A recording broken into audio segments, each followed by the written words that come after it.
Dirk, welcome. It's great to have you here. So you work closely with entrepreneurs, with leaders, helping them to sharpen their communication skills, how Yes. they think and how they show up when the stakes are high in business and leadership and in life. And that's why I'm so excited for this conversation because let's be honest from the start, not everyone can be a leader, right? Not because they're not intelligent enough, not because they don't do the work, but because when they speak, no one feels certainty. So from your perspective, what does a leader mean? That's a very good question. And it depends on the setting and what you consider leadership. I mean, there's a distinction. I think we perceive leadership often as a success thing. And I think that's part of it, yes. But leadership can also happen in environments where you do not see the success. So leadership is, for me, defined by taking responsibility, being able to take risks, and also taking the lead, which is, of course, in the name. But if you take a look at it, then it means building trust. It means being open. It means being transparent to the degree that the leader can, right? Because it's not always possible to be entirely transparent, especially in business situations. And then there are these, what you may refer to, these natural born leaders. Yet leadership can be learned. It's a skill set and it can be learned. And if you do the right things, then people will naturally follow. Because we accept it or not, leadership is not given to the smartest person in the room, right? It's taken by the person who can communicate in a way that makes others trust his direction. The question is, why we see so intelligent, ambitious people, but still they're not a leader yet? Yes, I think that's a very good question. And on the one hand, I believe everybody's a leader in some situation in their life, because the one thing that we always start leadership with is ourselves. And we all lead ourselves through our daily life, good or bad, you know. On the other hand, why is not the smartest person always the leader? And I think that comes along with a lot of dynamics. One of the dynamics is that smart people are usually overthinkers, and they take a lot of things into consideration before they speak, while a leader in a room is someone who also takes action. And while the smartest person in a room might still be overthinking, the other person is already taking the action and moving along. And that's what makes people trust, what makes people follow. And additionally, I believe what I said earlier, and I think we will circle around this many times, it's the responsibility part, because taking responsibility also means taking a risk. And then being able to mitigate or to face the consequences of this risk taken. And that is what keeps a lot of people from taking a leadership role and position. What you're saying is interesting because it shows also that leadership, it's not about position. It's about perception. And it's not about title either. Exactly. And people, they don't follow titles. They follow people who they trust. Titles can create authority on papers, but leadership creates respect in people's minds. Anyone can be a boss, a manager, a CEO, a director. But leadership is not written on business cards, right? It's felt. And the highest form of leadership is self-discipline, is self-mastery.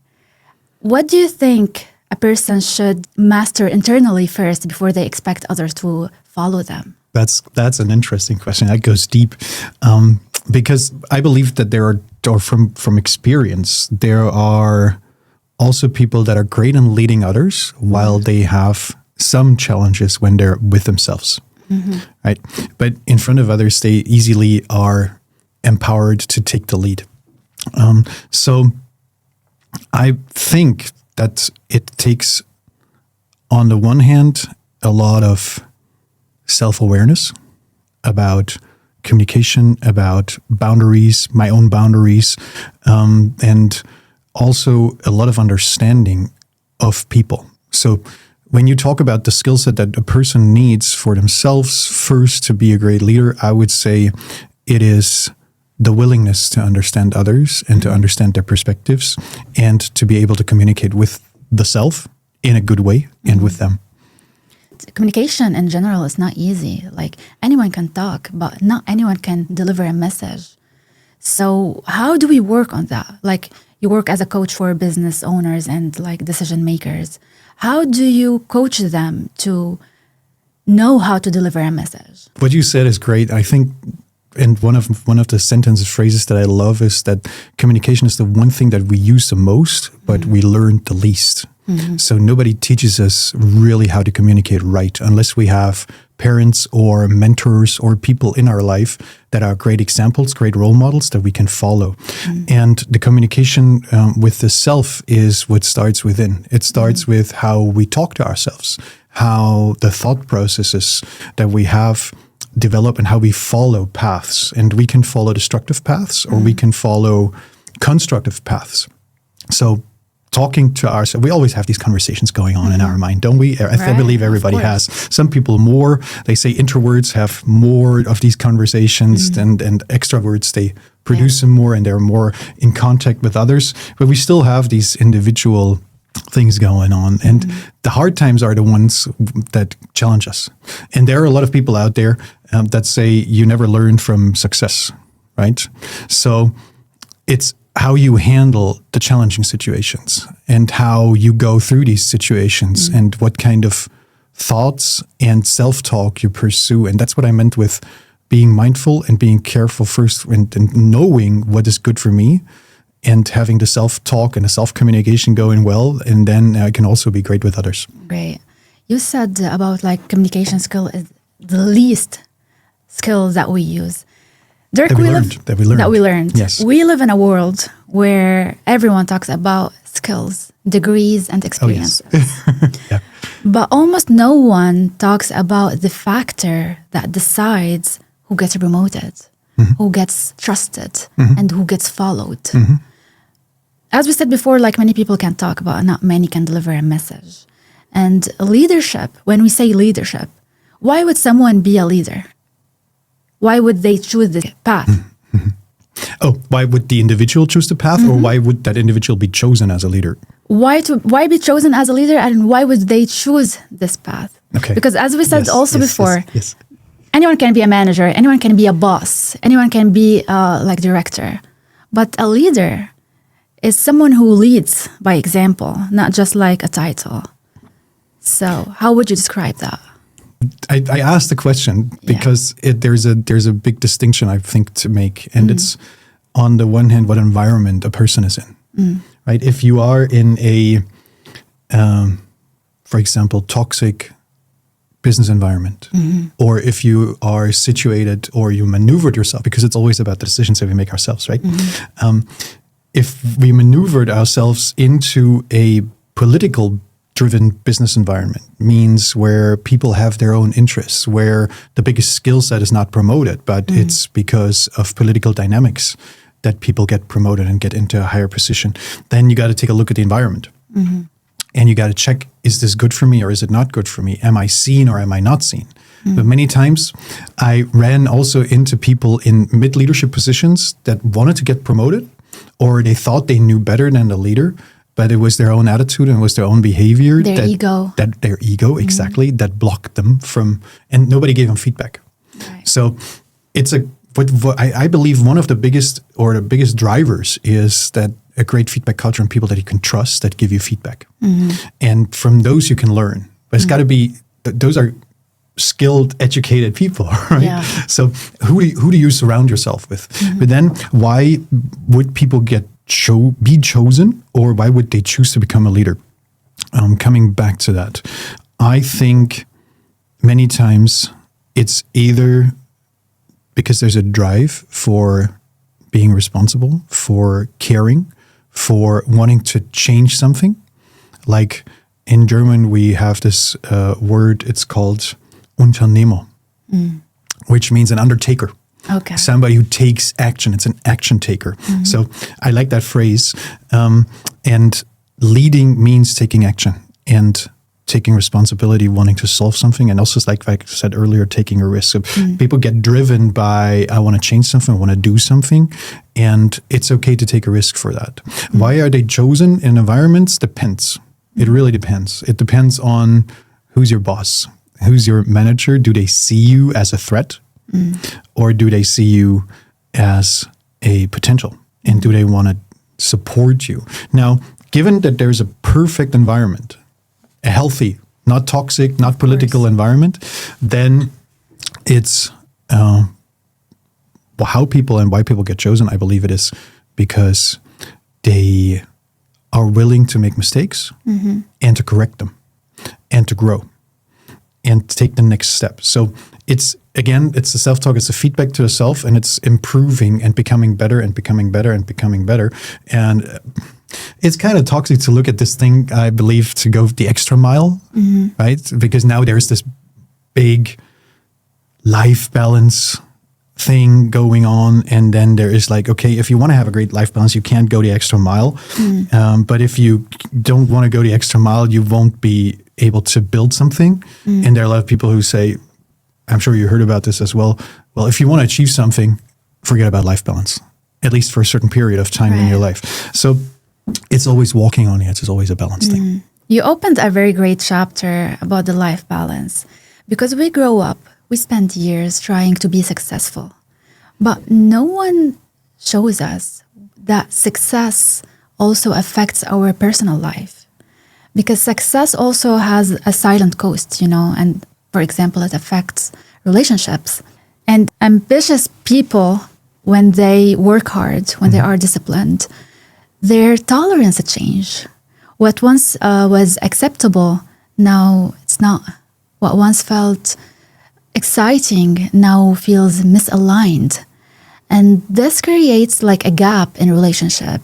And to be honest, it's sad, but not everyone can grow with us, right? Not everyone can grow with us. How does success affect how people see a partner? I think that very much depends on a person and, of course, on the relationship, because there are individuals. So basically, the answer is find the right partner that matches and that suits your needs and your wants. For that, it's again, you got to understand yourself, right? So why am I saying this? Because there are successful people out there who love to have a competitive partner, who love to grow with their partner, and who have this career focus together. There are other people that have a great career and that are very successful, and the partner is not involved in that. The partner is the one who's the safe harbor, who's the one you can come to. You can balance your energy. You can recharge and have a very different world, which one is the relationship and, for example, family world, and the other thing is the business success world. Now, how does it affect it? That's about communication, how partners communicate with each other. And I think, and I believe also in the beginning of a relationship or also within the relationship, it's important to talk about agreements. It's important to have an understanding, be open, have great communication skills. Of course, that's a foundation for it. But learning about what does my partner want, what does my partner need, and what do I want, what do I need, and then find great agreements. And what often happens is, that, and I see that in many successful partners that have success in then relationships, because if you, like you said, we change our perspective, and then over the years, the relationship drifts apart, and then you have only success, but your relationship, your family is gone, and that's a sad thing, and that is because when we are successful, we kind of lose the view on these things. So. Does it affect the relationship? Potentially. How? Depends, of course, on the partners, but it's always the foundation. The best foundation is always great communication and talking about things, even when they change. And often we have what I call unspoken agreements. So, for example, let's take a couple that is, there's one part successful, doesn't matter if it's the wife or the husband, and the other part is not so successful. So, it could be that the agreement that is unspoken is, I work all the time, and then I come home and I'm stressed and I don't have time for the family, and you or for us, and then you complain. So, but if it's unspoken, and if it's then it needs to be spoken out, because if it's unspoken, it can't be changed. So if one partner is not happy with it, with the situation, then it's important to talk about and find adjustments. But then both of us, of course, also got to stick to the agreement, which is the hard part. I also believe it's not only about success. The hardest realization is this: love alone is not enough when two people are growing in different directions. Because success changed lifestyle. Lifestyle changed priorities. And priorities change relationships. So sometimes we find two couples who were together from the start, but someone become more successful than the other partner and their direction changed. So what do we do in this situation? I think what you phrased as the first sentence is beautiful. Love is not enough. I agree and disagree at the same time, because I believe love is the foundation of everything. And then it's about the understanding of what love means. And if love is we stick together and we grow together and we trust each other, then everything else can follow. So building that foundation, that rock solid foundation, is essential. Now, you talked about two different paths of development. And Exactly. this is not just true for successful people. It happens in life, right? There's at a certain point in the relationship, you might understand, okay, I'm changing my lifestyle because I want to be healthier, or I want to be exploring something else. And then the partner doesn't follow. So what do you do? Because when a success man, I'm not going to talk about men only, but like when a success Keep going. when a successful partner gets like fame, money, you know, his priority or she, it's changed, you know. And maybe what they met with their partner, they don't meet with it anymore. Yeah, maybe. Yeah. There are people that say success doesn't change you. Success brings out your truth or your true self. I agree, 100%. So, but that's a tricky thing, because of course it can spoil you, and of course it can, you know, have a tendency to make people arrogant. So that's why self-talk, self-reflection, checking with your environment, with your safe environment. On the other hand, it has an influence, and then sometimes it's also important and I think very healthy to ask the question for each of the partners: is this what I want? And does it make sense to still stick together? But that again requires open communication, and then it doesn't necessarily have to end up in a mess. Right. So, and that's something I believe is also a dogma in society, that we do have to either have great relationships or end relationships in a bad way. That's not true. No? No, it can be different. Okay. Tell me more about it. I would love to hear your perspective, really. It is from like what we believe in, number one, and secondly, what we want.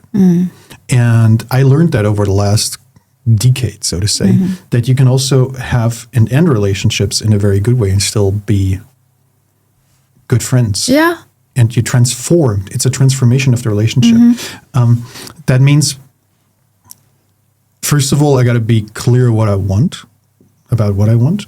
And secondly, I believe that a partnership, when you go into a partnership with someone, then there's love, usually. Or, okay, if it's not very healthy if there's not love, right? Yeah. Or maybe love can grow later. Could happen, yes, but then there's still love. Of course. But there's attraction. Let's say there's attraction. Yeah.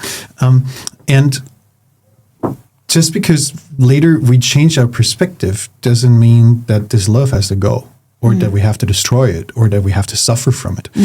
It can be transformed, and it can be still there with a beautiful, whatever it turns into, relationship. And that makes it maybe hard. It makes it for some people harder than to, cut and go like, woof, I want to have this and focus on new things. And that's also a good thing. Can be a healthy thing, depends on the relationship. But you learn the most from it in this transformational process. And yes, it's usually emotions. And I've been with a lot of coaches, also leaders and business owners and successful people that went through this kind of transformation, and they didn't want to go that path. But the biggest learning in it is when you want to reflect and you want to grow and you want to have the conversation and you want to understand why it's that hard. Based on your experiences, do you think leaders, and we're talking here about men, prefer a supportive or equally successful partner? Oh, it's very individual. I wouldn't generalize it because that is, I mean, support. I believe everybody wants support. Yeah. Right. So I think it's a good balance that is needed. But again, it's very individual and depends on the situation. And I also, from experience, we change situational in our lives and our needs change. So sometimes when the going gets rough, it's important to have somebody who supports. And what was the other option that you said? To have an equally successful partner. Successful, yes. Again, it depends on lifestyle. And it depends on what I want and what I need. Because equally successful means also very likely both parties will be very busy, very involved. Exactly. So how much time is then there? And if can you have a good relationship with that? Yes, of course. But you gotta have time slots blocked for it, for the relationship. And I would say, generalized based on society, you could probably say that the competitive or equally successful is a lot more rare. It's or rarer in society, but it changes also with younger generations, with younger people, because now there is this opportunity, right, to also be very successful on both sides and in very different areas. What I believe makes great couples is that you can decide, and great relationships, that you can decide which path you choose and consciously do that and support each other. But supportive is always great. From both sides. Even if there's growth and success on both sides, or especially when. Leaders in general, there's so much difference between being a leader in business and being a leader in relationship. Because a leader who is decisive, who is dominant, some people describe that as an alpha man, right? But this in a relationship, it can create some complication because dominance is amazing until it becomes control, right? Yes. And here where I need your perspective, because I might be wrong, I'm just saying based on what I've heard, what I've seen, and what most of people seem to believe.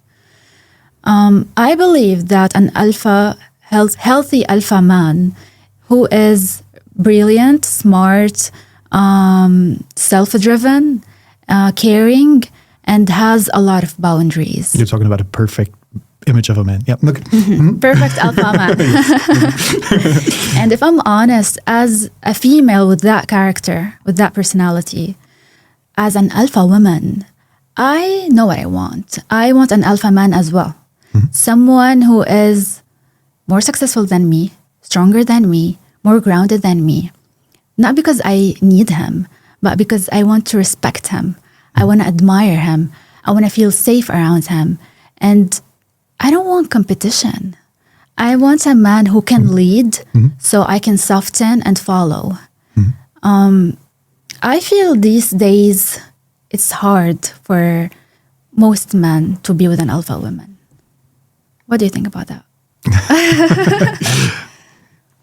I like the picture that you drew in the beginning with, how did you call it a great alpha? Yeah. Yes, and it's talking about perfection. And I do not think that there is a big distinction to make between alpha women and alpha man, because in a great way, right? If you're talking about the ideal, because that means they're also emotionally balanced and they're also self-aware and they're great communicators. So looking into it,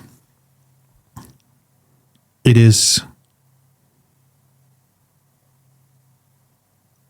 important to understand that when we're talking about this ideal character, that they also know how to set boundaries right.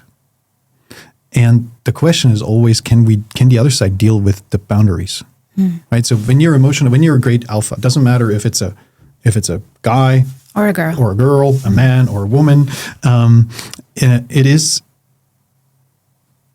Then you are able to say, okay, this is good for me or this is not good for me. And then again, it falls back to communication between the both. Because then it's important that the other person also accepts, and following or being like, and I think here comes the challenge into play, because sometimes what people need in balance is in the private environment, it's different. Then they also want to be vulnerable. Of course. And they also want to have a space. And what you described, I believe, is also a big challenge today, because there is this theme in society, yeah, man should be vulnerable. But is it accepted? Is it something in a relationship? And there's so many also stories out there and so much communication out there that when a man shows vulnerability, the woman loses respect. Is it true? Is it not true? I don't know. It depends on the relationship. It depends on the person, I guess. And it depends on the situation, I believe, yes. And it depends on the setting and the agreements. So coming to you spoke, as you said, me as an alpha woman, I would like to have the superior, so to say, kind of like, but I still want an eye level. So what is it? Do you want to be the one who's saying, okay, I got this one I can follow, and I want to have the environment where I can let myself loose and be soft and be all that? Or do you want competition? Or is it very situational? Or can you have both?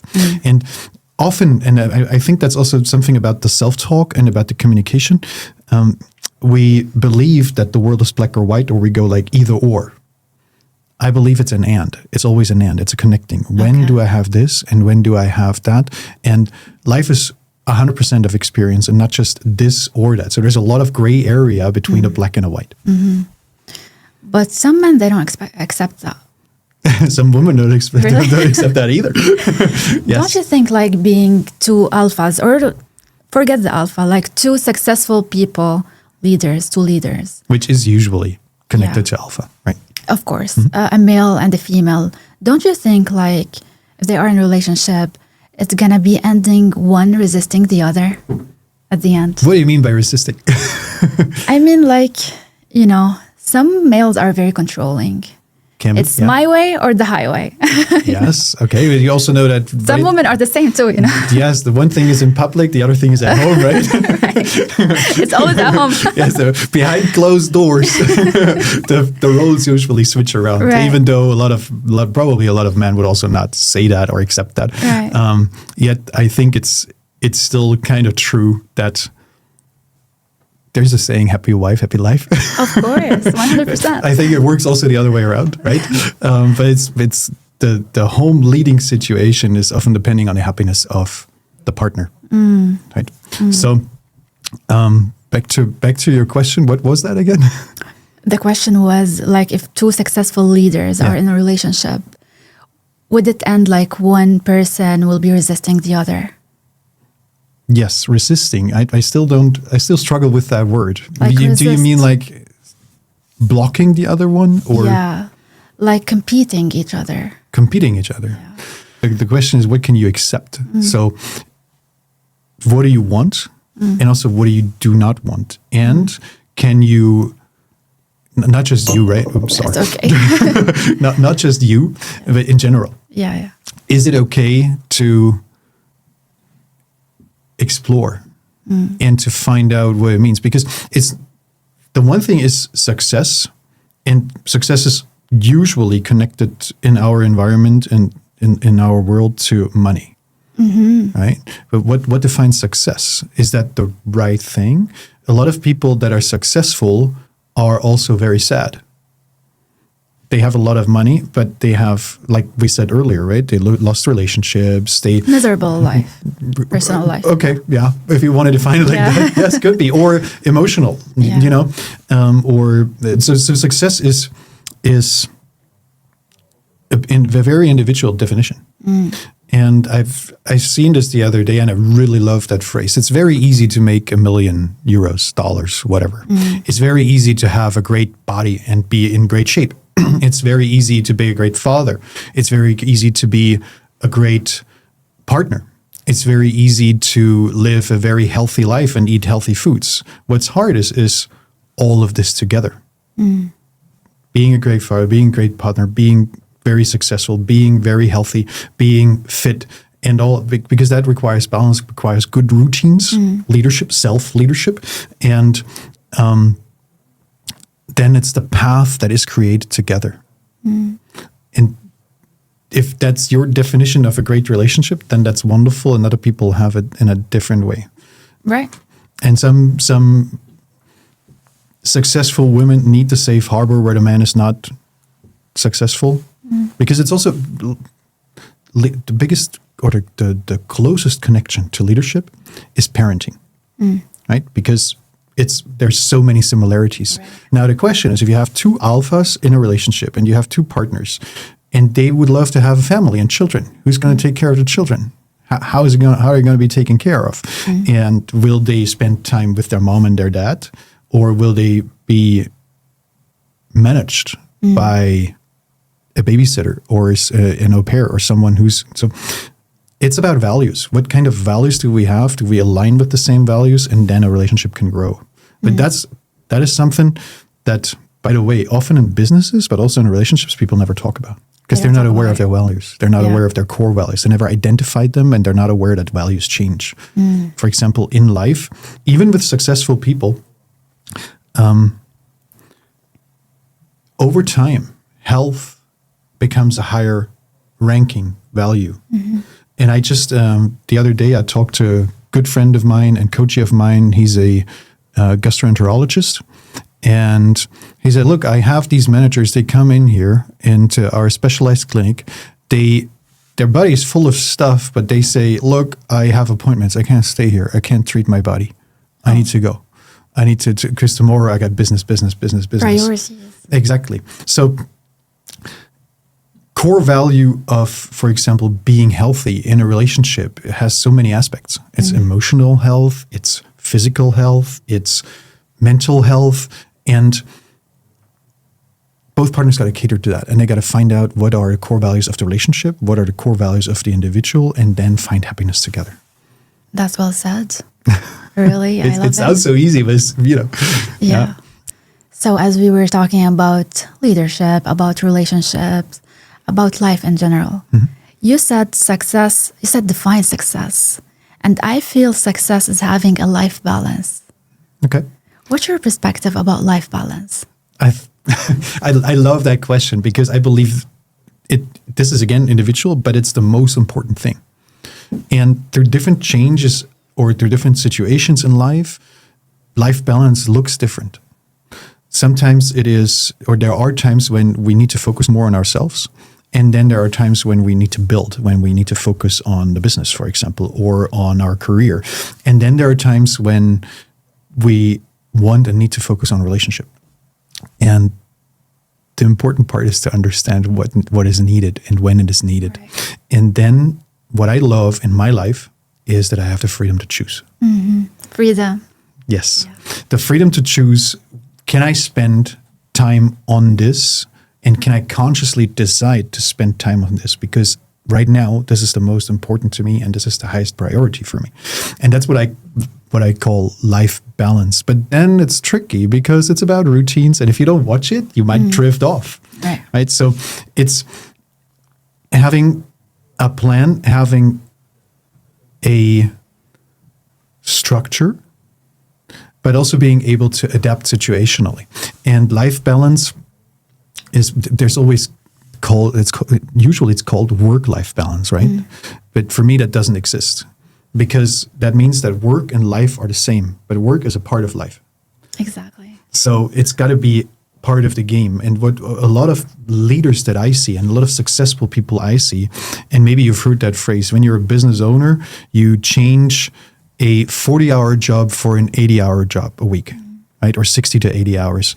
Because once the business drives off, then people get involved and they follow the game, and it's great until the moment that you don't know how to step out and that you lose yourself in the process. And that's a lot about business structure, a lot about delegation, et cetera, et cetera. And that's what we need the people around us for, that we can trust and that we can receive feedback, honest feedback from. And those are the ones who say, like, hey, hold on a minute, it's okay. I think it's okay to be successful, but don't you think you're missing something? And don't you think it's time to, rebounce a little bit and look at the details? And often, successful people don't do that. They don't take the time. At least when you are when we're talking about multimillionaires, then it's a different game, I think, because they built the business that supports, with money coming in without being entirely involved in the game. yeah. Yes. So they are financially free.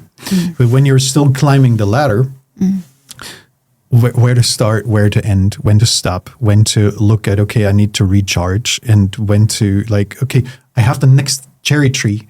I have the next fruit that I want to grab and I want to go for. So I just need another week or two to invest another 60, 80 hours, and then another, and then another, and then another, and then another. And that's how you lose relationships. That's how you lose balance. And at a certain time, I love that phrase, if you do not take care of your body, at a certain point, your body will say, okay, you don't know what you're doing. Now I'm going to take the lead. So it's also leadership, right? Or the mind. It's mental health. It's emotional health. It's physical health. So life balance is very, very important. It's number one. Yeah. To have a balance. It should be, even though I don't like the word should, but I think it is. Why you don't like the word should? Because it's one of these things that are so imprinted or handed over from generation to generation. You should be doing this. You should be doing that. Who said so? Do you want to? Right? And who said so? Exactly. You know? And many times people also have, leading back to the beginning of our conversation, having the self-talk. I should. Really? Do you want to? Do you choose to? Do you choose to? Do you enjoy to? What would you like to have? And often it is actually the same, but I should puts a lot of pressure on us. And it is like this game of self-talk, and then it puts more pressure, and that's not very healthy. And that stresses us. And it's often the self-talk that creates the stress, and that also creates stress in successful couples relationships. You should, right? Right. I would love you to. I think it's great for us to. And I would wish you to. So change tiny little phrases and tiny little words and see how your life changes. This is so well said, Dirk. And you showed us that leadership, it's not only about business. It's about who you are, how you show up, and what impact you leave in people's minds and hearts. And that's what makes this conversation very valuable. So I just want to say thank you so much for your insight and for your time. It's our first podcast, and I have a feeling it's not going to be the last. Thank you so much. I really enjoyed it. And I also love the interaction and the energy, and that we have a similar approach to a lot of things. Smooth flow, yeah? Yes, it was very nice. Thank you so much. Thank you.